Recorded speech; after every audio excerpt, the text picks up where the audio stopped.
What's up, everyone? It's Dakota, and welcome back to another Magic the Gathering video. And today, just like we did with Standard just a few days ago, we're going to be diving into the Modern metagame here.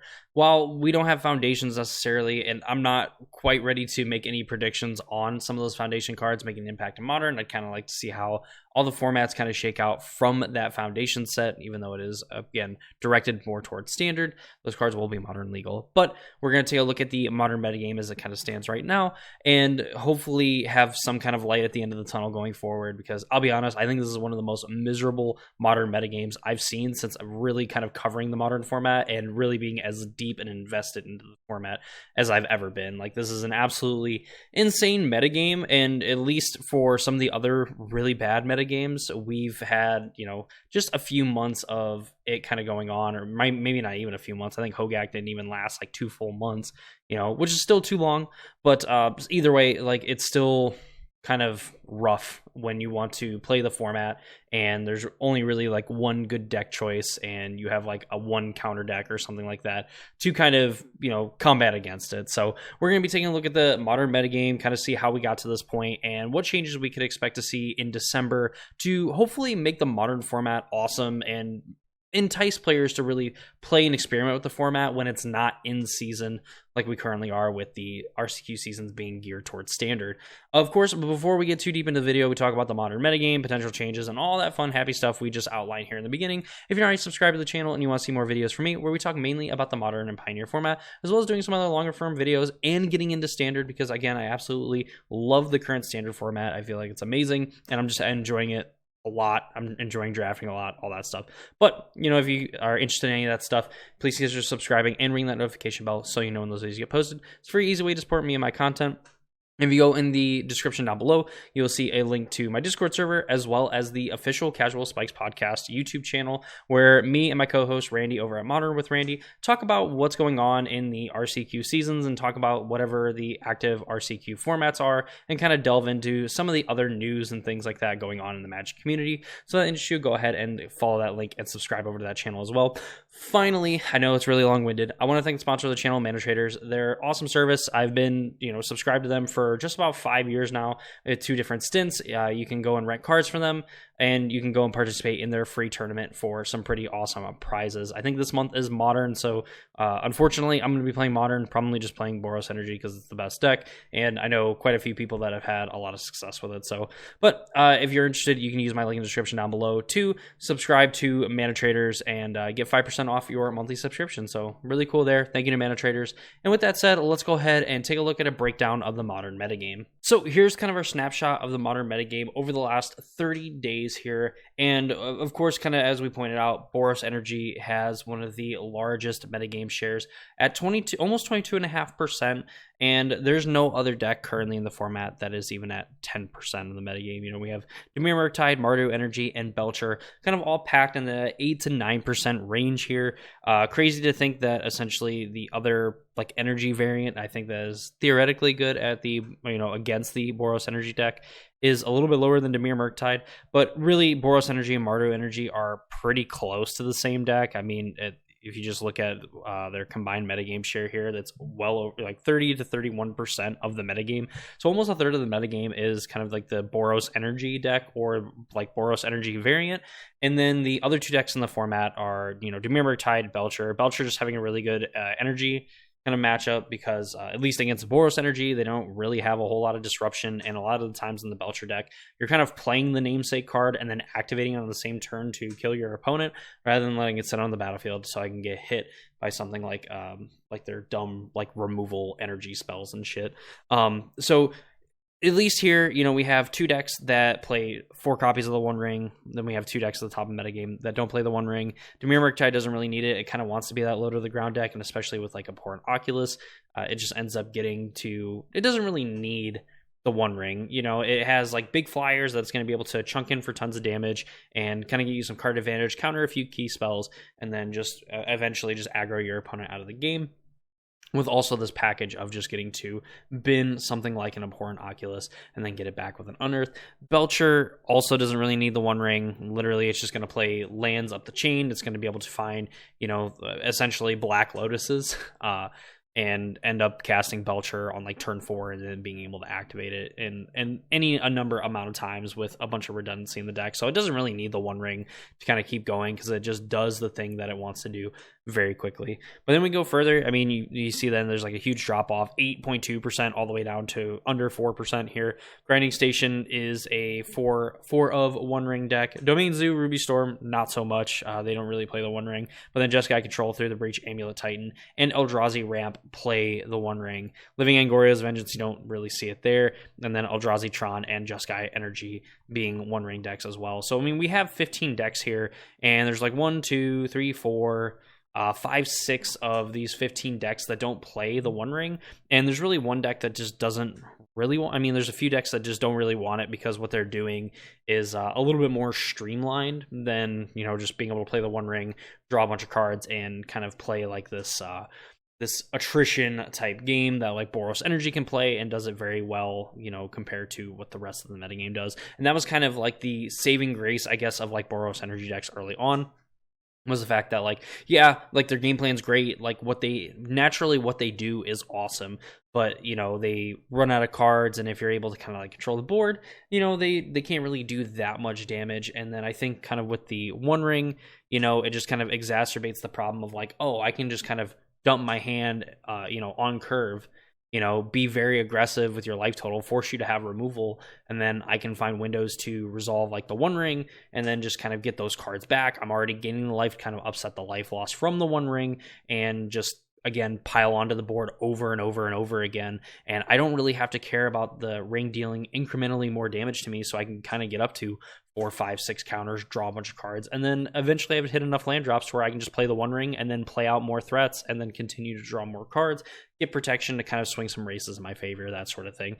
So it's definitely we can kind of see the problem here. I mean, energy is also just kind of like a cracked mechanic anyway. I mean, we saw it in kind of the Kaladesh / like Aether Revolt era of Magic, where, you know, energy decks in Standard were absolutely amazing, and they were the best things to be doing in the format, whether there was like a consensus best build. I think most of them kind of shifted towards playing just like Teamer energy. There's also people who used to like playing green-red or playing like blue-red, whatever, focusing more on like the different outlets, but the idea was still the same, that energy was absolutely dominant, and we kind of see it here where, you know, and we'll see it especially even more when we get into the, you know, most played cards of the format, which we're going to be into here in a second. But that's just kind of a snapshot of what this metagame looks like. You know, we kind of have these fair-ish like Boros Energy / Mardu Energy decks. You know, I guess they're technically fair. They're going to win by kind of beating you down. You have Dimir Murktide. That's also going to win the game by technically beating you down, but kind of doing it in rather unfair ways, like just being able to load up on a Psychic Frog, get an Abhorrent Oculus, get a bunch of 2/2s on the battlefield, potentially flip them up into other Oculuses or even Psychic Frogs, and just be able to kind of like get in damage and, you know, race your opponent kind of in those situations. Plus, Abhorrent Oculus just being a giant flyer for 3 mana is absolutely busted when you have your opponent kind of doing the like Guide of Souls things in their Boros Energy deck. But, you know, we'll kind of take a snapshot of the most played cards in the format, and that'll kind of give you an idea of maybe the things that need to change. Again, we kind of talked about like the One Ring just kind of being a very nasty card, to say the least. I mean, it's been probably one of the best cards in Modern for a very long time, and I think that, you know, it went from being a card that like Tron is going to play to just any deck can play it, and every deck, most decks end up choosing to play it. And if you're not playing it, it's because you're kind of trying to do something a little bit different that is good in the matchups that seem to be playing the One Ring the most often. You know, where I think a great example is Belcher, to where, you know, Belcher and like Yawgmoth were very good at killing people that were playing the One Ring by just being able to wait until like their turn where they, like the earliest possible moment, they don't have protection to where they cannot cast another ring to then end up killing your opponent. Like Belcher, you can just activate it any time, and most of the time you're going to have like one of your Lotuses or whatever hanging around, so you're going to be able to activate it. The Yawgmoth decks, you just end up having like your things in play, you pass the turn, and then you're more than likely able to like kind of like have your board piled with a bunch of things to where you're going to be able to drain your opponent out, no matter what kind of interaction they could potentially have in hand or what you actually have going on the board. But obviously, I don't think that's really necessarily sustainable in the format. So let's go ahead and shift gears. Let's go look over at the different cards that are seeing play in the metagame, and we can kind of get a better idea of what seems to be the most popular among all decks in the format, rather than just seeing like very specific decks in the format. So here is the most played cards in the modern format. We see kind of over here the top overall cards in the format. We see a huge drop off here where we have the One Ring, which is, typically 3 copies, mainly 4. It probably should be 4 a lot of the time. But you see, 4 copies of the One Ring in most decks, some of them playing 3. And we can obviously hear by the number of played, 3.6, it definitely trends towards people playing 4 copies of the One Ring in their deck versus playing like 3 copies in their deck. And then in 56% of decks, we see this card. So it's not like something like Jengatha where we see like 35% of the metagame. Oh my god, wow. Or 35% of the decks. Wow. But we only see it in 1 copy because it's a companion, it's a free card. Some could say that this is like a bad thing in general as well, for the fact that like this is just essentially a free card that most decks have access to, but whatever, that's neither here nor there. The big thing here is like 56%, and it's seen in almost 4 copies in every single deck. Co-Sign to Memory, you can definitely see some decks play 4, but really trends towards playing more or less 3 copies of this card. And we know that this is mainly a sideboard card. I'm sure there's probably some people that are playing this in the main deck because there's going to be just a non-zero amount of times where like having a Co-Sign to Memory in your deck makes you a lot better in some of those other matchups. I don't think necessarily now, unless you're playing against something like Belcher, where just being able to replicate this to make sure that you can counter their activation and kind of give yourself that extra turn to hopefully end up winning the game then. But typically this is a sideboard card, 41% of decks. Flage is like a main board card, Jengatha sideboard card, and then Galvanic Iteration, Guide of Souls, Amp Raptor, Static Prison, Ocelot Pride, Ajani, Nikado Pariah are all probably cards that see this much play simply for the fact that Boros Energy is kind of like the main deck here. So this is kind of like the cutoff that we're looking at here. Because really like 9 out of the 10 cards here are essentially Boros Energy cards. Obviously with the exception to Co-Sign to Memory. So the One Ring looks like probably one of the biggest problems, again, kind of like we outlined with the Boros Energy deck. Really, I think is a deck that is like, okay, I'm just going to kind of play all my things. I'm going to go 1, 2, 3, and then you have like Flage is like a mana sink later, or you can just play another set of like multiple creatures, get a bunch of energy going, maybe remove something with a Galvanic Discharge, and then just kind of stack up onto 1 or 2 creatures and attack. But at least in that case where you can kind of play a little bit of a 1-for-1 game for them, like they still kind of have like that little bit of extra value, but a lot of their creatures still die to the lightning bolts, to Galvanic Discharges and things like that, where at least in that case it's a little bit easier to kind of digest that kind of gameplay, right? Like if your opponent really wants to like hyperfixate on something like Guide of Souls and like Ocelot Pride, making sure that these like kind of get them across the finish line, well then just having early removal for those things is going to kind of like stunt their growth a little bit. Of course, multiple copies doesn't help that. But, when you have something like the One Ring and, your opponent's drawing so many cards that it almost doesn't matter what they have. And I think that's kind of like the main thing to kind of get out here from all this. Like Boros Energy is a really good deck, but I think that if you're able to kind of disrupt some of their key pieces, they're not able to draw 15 cards off of, essentially 4 mana in a few turns, then I think it's a deck that's a little bit easier to digest, even though I don't think necessarily the energy cards are all that healthy for Magic either. I think the One Ring kind of being here just kind of exacerbates that problem even more.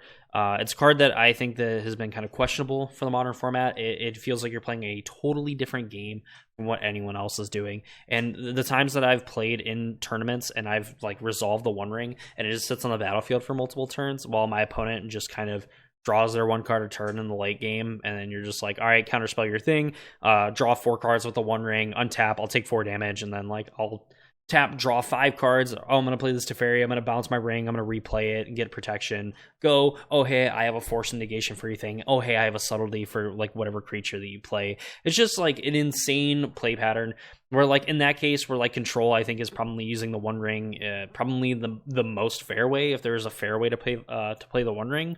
But even in that case, it's like very kind of demoralizing to kind of play against that kind of effect, and especially when you're playing the like Supreme Verdict deck or like the Wrath decks, whatever, and your opponent kind of plays out their hand, and you're like, okay, I'm gonna play like this spell, and then I'm gonna play this, and like, okay, cool, like I'm going to draw 5 cards, I'm gonna take 5 damage, go down to 20, and then I'm gonna draw 6 cards and just like dump my hand and force you to have an answer for this every single turn. And even if both players have a ring, is it really even that kind of fun? Like when you just have like, all right, I'm gonna draw a card, oh okay, I'm gonna draw a card, I'm gonna draw 2 cards, I'm gonna draw 2 cards, and you just kind of have this back and forth where you just kind of race towards like, okay, who can do better with like a critical mass of cards, essentially who can play more cards at that point. And I think it's going to tend to favor kind of the Boros energy decks, even though something like a control deck does have like the tools to answer multiple cards with 1 card. I think that just probably whatever Boros Energy has to offer is going to be a little bit more consistent than what like Jeskai Control or any of these other decks have to offer. So really, the One Ring is probably something that has to go. And my hope isn't the format doesn't stop there. I think Flage is a fine card for the format. I think that this card, I really liked this card when it was spoiled. I didn't necessarily think that Burn maybe would necessarily pick up this card, even though it seemed like very fitting to have this card that's just like a lightning helix that like later in the game when you cast all your burn spells, maybe you flood out a little bit, boom, you have this thing that kind of comes back and it's going to be able to dome your opponent again at the worst case scenario. And then if it ever gets into an attack, it's just going to end up dealing massive amount of damage and potentially just winning the game outright. And I think that this is just probably contextually has become one of the best Titans probably so far. I mean, there's only 3 of them that have been printed, but this one has proven to be very good. I think it was kind of set up to be one of the worst ones, or like the least impactful feeling one. And unfortunately, Kroxa just kind of keeps moving to the bottom of like that Titan tier list here. But, I think this card's totally fine. I would be cool with like Flage kind of sticking around. Jengatha, whatever. I mean, people want to play it, they want to play it. I just bought a cool looking one, so I would really like to be able to use that as much as I can. Galvanic Discharge is really kind of where like the point of contention starts, like between Galvanic Discharge, Guide of Souls. We see Amp Raptor, Ocelot, Pride, like this sort of package of creatures where we don't really see less than 4 copies in any deck. When we're seeing 4 copies of Pride, 4 copies of Amp Raptor, 4 copies of Guide of Souls, and this is where things kind of get a little messy here. So like with Guide of Souls, technically with the right kind of draw, which isn't necessarily hard from the energy deck, you could just play a One Ring on turn 4 or on turn 2 with like an Amp Raptor plus a Guide of Souls. Is that fun? Probably not. Is that cool? Yeah, again, like when I talk about like the One Ring just feels like you're playing a whole different game of Magic from what your opponent's playing. That's exactly, what I'm talking about. It's like Amp Raptor further exacerbates that problem of just feeling like you're playing a whole different game from what your opponent's playing if they're not playing, Amp Raptor and Guide of Souls and things like that. On top of the fact, too, this thing having First Strike is absolutely obnoxious, especially when you put a counter on it. It's like, cool, if your opponent, like, really outside of, like, Dimir Murktide, I think if your opponent ever finds a card that can actually take to the skies and block Amp Raptor, again, outside of, like, Dimir Murktide, I don't think there's anything that really beats it in combat. I think that between First Strike plus even, like, Galvanic Discharge, you're just going to be able to kill whatever creature it is. So it's just so annoying, the things that you can actually do with Amp Raptor. On top of the fact that, it's a 2-mana card that really at most or any stage of the game is not necessarily dead, because like a 2/1 First Strike and body is like totally fine. It's not obviously amazing in like the late game as it is, on turn 2, but it still gets you that value, which is kind of like the big thing, because again, you're just kind of storing up tons of energy, and really whatever you hit from this Boros energy deck, you're going to be mostly happy with a lot of the time. So I think in reality, we probably should see something like an Amp Raptor go. I don't know if I want to necessarily take Guide of Souls out of the equation, but I almost feel like Amp Raptor, Guide of Souls, some combination of these two or both of them probably just need to go. I think Guide of Souls just offers way too much for the energy decks, and I think like the insane synergy with Ocelot Pride. Ocelot Pride's a card that I would like to kind of see work on its own, like maybe in a more traditional like Soul Sisters kind of deck. I just think like Guide of Souls is too much of a good card on its own, and maybe that's kind of like a crazy thing to think or say. But I think that it's probably just not good overall to have this card kind of exist when the other effects that kind of do this aren't nearly as aggressive. I would say. And I think that having like other things to do with like Ocelot Pride to make a ton of tokens besides like Guide of Souls, being able to like do this and then multiple Guide of Souls just ends up like putting out so much damage here. That said, if you wanted to go like Ampdraft or Ocelot Pride, I wouldn't necessarily be super opposed to that. I just think that like some combination of these three creatures probably have to go on top of like the One Ring exiting the format in December. But of course, we won't find that out until December. And if the format will actually be fixed after something like that, really, who knows? I think the modern format is very, very close to being just a very good format again, with the kind of the One Ring, kind of taking a back seat to things and being kicked out of the format, whether it ends up being like the first ever restricted card in Modern, just outright banned. I think that at the end of the day, that it's probably the thing that's holding the format back a lot from other players like really getting into it. Price wise, it's not doing it so much now because the price is seeming to drop, because I would imagine players are just kind of waiting for it to get banned. Of course, we are done with the Modern RCQ season as well, so I would kind of imagine some of the prices of the Modern cards to drop a little bit, for the fact that players more than likely aren't going out of their way to acquire these cards, and we'll probably look towards these prices going up, not financial advice either, but like these prices kind of going up before, like when we get to the next Modern RCQ season, like probably a little bit before, and of course during the season as a whole. But yeah, that is probably the long-winded over-explanation to say that like the One Ring is probably ruining the format, and so is the energy package. Definitely probably holding the format back a little bit. I think that, if we kind of get rid of some of these energy cards, get rid of the One Ring, that the format's going to end up being in a really, really good spot. And of course, this happening in December, where we kind of work through a little bit more of the standard RCQ season, and we kind of creep ever closer to the next Modern RCQ season. I think we're going to expect kind of a night and day difference between this previous Modern RCQ season and the next one. But, let me know what you think in the comments down below. What cards do you think should get banned out of Modern, if any? If you like the One Ring, if you just like to see great Eternal formats burn, let me know in the comments down below. Subscribe to the channel, of course, if you've not already done so. We're going to be covering the Standard, Modern, and Pioneer RCQ seasons and other kind of competitive things to do with those formats here. So please subscribe. Check out the Casual Spikes official YouTube channel for the podcast episodes coming up. Hopefully going to have one out here in the next week, while also archiving some of the ones that are here on this channel. But yeah, that's going to be this video. Hope you all enjoyed it, and I hope to see you all in the next one.